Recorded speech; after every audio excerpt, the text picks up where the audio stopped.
Oh, hello there. Yes, this morning I want to bring an enormous issue to your attention. I was going through the Daily Telegraph. Somebody has to.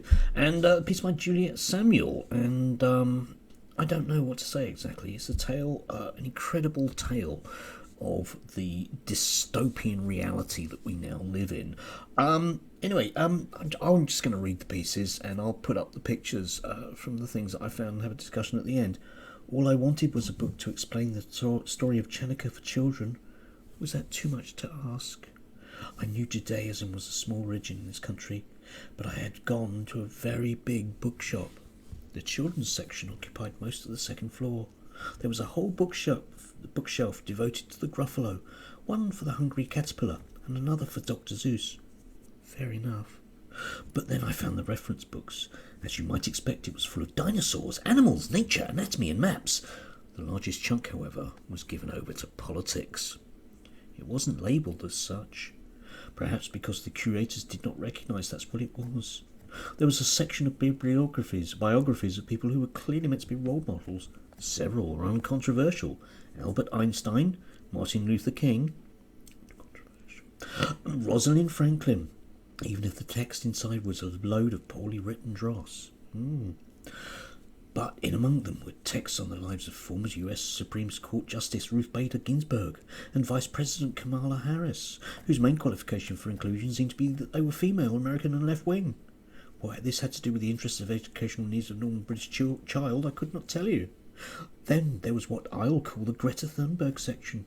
You could buy seemingly innumerable hagiographies of the Swedish teenager alongside an array of books about why children should become campaigners, because silence is not an option.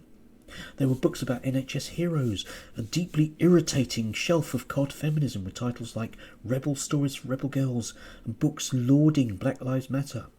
There was a book, I think, must have escaped from the reference fiction section, but which could have made a good political term, called Calm Down Boris. And then on the ground, occupying a modest half shelf, I found the books on religion, a few children's Bibles, a book on Islam, and some Christmas stories. That was it. An assistant ran a search at the shop, Hatchard's on Piccadilly, and at all surrounding Waterston stores, including the 200,005 floor Monster branch nearby. If I wanted a children's book on any recent political fad, I was in luck. As for Chanukah books, they used to have several, she found, but they'd sold out. Given there is demand, perhaps they might restock one. If the children's indoctrination section has any space going, it's just an idea. Yes, anyway, she went to a bookstore and she couldn't find the book she wanted, and there were some books there she didn't want to buy, so she didn't buy them.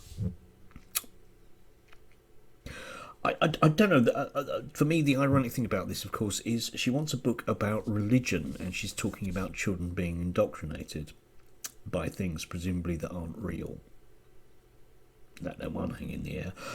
Yes, as you can see from some of the screenshots I printed, granted I haven't been to the bookstore itself, I don't live in London, but their own website doesn't appear to be that politically correct. And I do like the way that she's managed to sort of suggest that the staff here are somehow part of an unknowing part of some weird left-wing cabal. And also, let's face it, this idea that magically the reason why there isn't a book about a particular aspect of Jewish religion is because there's left-wingers running it. Because we've got to squeeze the anti-Semitism line in, presumably. I don't know. This is a story that, is of a woman who went into a bookstore, didn't like some of the books, and didn't buy them. I imagine she's paid a great deal of money by the Daily Telegraph to come out with this stuff. It's money obviously very well spent.